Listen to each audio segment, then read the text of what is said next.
सर्वेभ्यः नमो नमः। जय श्री राम। सज्जनों, आज हम तस्वीर के बारे में चर्चा कर रहे हैं। जो हमारे घर में बहुत सी तस्वीरें होती हैं अपने परिवार की, पूर्वजों की, रिश्तेदारों की तो और देवताओं की। तो इन फोटो को, तस्वीरों को हम क्या करें, कहाँ लगाएं, किस कमरे में लगाएं, किस दीवार में लगाएं, यह जानना बहुत जरूरी है। क्योंकि अगर ये गलत दिशा में होती हैं तो जिसकी तस्वीर है उसके मानसिक स्वास्थ्य पर और शारीरिक स्वास्थ्य पर और परिवार के प्रेम और एकता और शांति पर बड़ा विपरीत प्रभाव पड़ता है।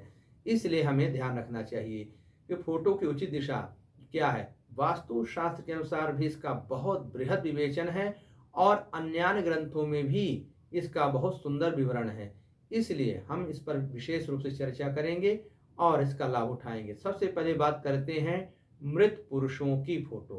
तो जो हमारे घर परिवार के लोग मृतक हो चुके हैं, अब दुनिया में नहीं रह गए, उनकी फोटो हम कहाँ लगाएं, किस दिशा में लगाएं, कितनी ऊंचाई पर लगाएं। तो सबसे पहले हमें पूरे घर का जो सबसे आखिरी दक्षिण दिशा का कमरा है उस स्थान का चयन करना चाहिए और उसमें भी दक्षिण दिशा की दीवार का चयन करना चाहिए।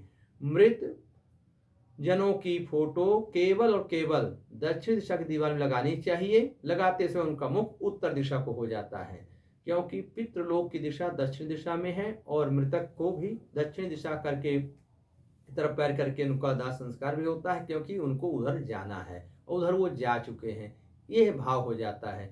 ध्यान रहे, मृतकों की फोटो कभी भी पूजा कक्ष में, रसोई में, शयन कक्ष में नहीं लगानी चाहिए। पूजा में होगी मानसिक अशांति होगी, रसोई में होगा आपका स्वास्थ्य खराब रहेगा और शयन कक्ष में होगा तो पारिवारिक एकता में बहुत बाधाएं आएंगी, पूरा परिवार बिखर जाएगा। इसलिए उनको दक्षिण दिशा में ही लगाना चाहिए और वहाँ पर इनसे बचना चाहिए कि ये चीज़ें ना हो। जिनके पास बहुत कम जगह है, छोटा परिवार है, छोटा घर है, तो उनको फिर ऐसे फोटो को ढक के रखना चाहिए। लगाएं क्योंकि आपके पूर्वज हैं, आपके लिए पूजनीय है, आदरणीय है, लगाइए। लेकिन जगह नहीं है तो वहाँ पर्दे की व्यवस्था करिए, तब आपको फिर उस दोष से मुक्ति मिलेगी, वरना आपको उसका परिणाम अच्छा नहीं मिलेगा। और जो जीवित हैं, नूतन है, वर्तमान के हैं, उनकी फोटो जो होती है तो उत्तर की दीवार में या पूर्व की दीवार में लगानी चाहिए। तो उनका लगाते उनका मुख दक्षिण को या पश्चिम को होगा, तो हमें दिशा से इसमें विशेष लाभ लेना है, उनके मुख से का मतलब नहीं है।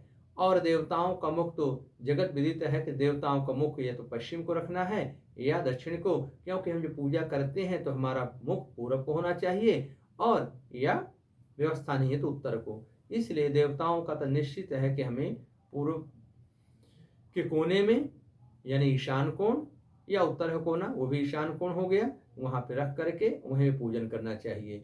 अगर अपने कोई गुरु महाराज हैं तो अपने जीवन काल तक, क्योंकि हमने उससे गुरु दीक्षा ली है, अगर वो नहीं रह गए हैं तो अपने जीवन काल तक उनको आप पूजा कक्ष में रख सकते हैं। और गुरु के अलावा किसी भी पुरुष की, महापुरुष की, किसी की भी फोटो पूजा कक्ष में नहीं रखनी चाहिए। आजकल लोग बहुत से बाबा बन गए हैं, बहुत से महात्मा बन गए हैं, उनकी फोटो अपने अपने घर में पूजा स्थान पर लोग रख रहे हैं। ये सर्वथा अनुचित है, क्योंकि ये प्रेत योनि को है, यानी मृत आत्माएं हैं और ये घर में भौतिक बाधा, प्रेत बाधा इत्यादि को उत्पन्न कर देते हैं। इसलिए इनसे बचने, ये कोई अंधविश्वास नहीं है, कोई पाखंड नहीं है, यही यथार्थ सत्य है। इसलिए मृतकों की फोटो कभी भी पूजा कक्ष में ना लगाएं, इससे दैवी ऊर्जा का ह्रास होता है और हम ईश्वरीय कृपा से वंचित हो जाते हैं। तो आशा है कि आप लोगों को फोटो के बारे में यह ज्ञान हो गया होगा कि हमें अपने मृत पूर्वजों की फोटो कहाँ लगानी है, जीवितों को कहाँ लगानी है, और देवताओं के कक्ष में किसी भी मृत महापुरुष, ऋषि, योगी, बाबा इत्यादि से, निर्मल बाबा, साईं बाबा और बहुत से बाबा, हम किसी का विरोध नहीं कर रहे हैं, लेकिन आपको सावधान करते हैं। जो ने माँ के पेट से जन्म लिया है वो सब मनुष्य हैं, सिद्धियों के द्वारा सिद्ध पुरुष हो गए हैं, लेकिन वो देवताओं के समकक्ष रखने के योग्य नहीं है। जो अपने सदगुरुदेव भगवान हैं, जिनसे हमने कान में गुरु दीक्षा ली है, वो हमारे जीवन काल तक हमारे लिए पूजनीय है। अगर हमारे बच्चों ने उनसे दीक्षा नहीं ली है तो उनके लिए वो पूजा कक्ष में रखने लिए योग्य नहीं है। वो जिनसे दीक्षा लेंगे वो उनके लिए पूजनीय होंगे।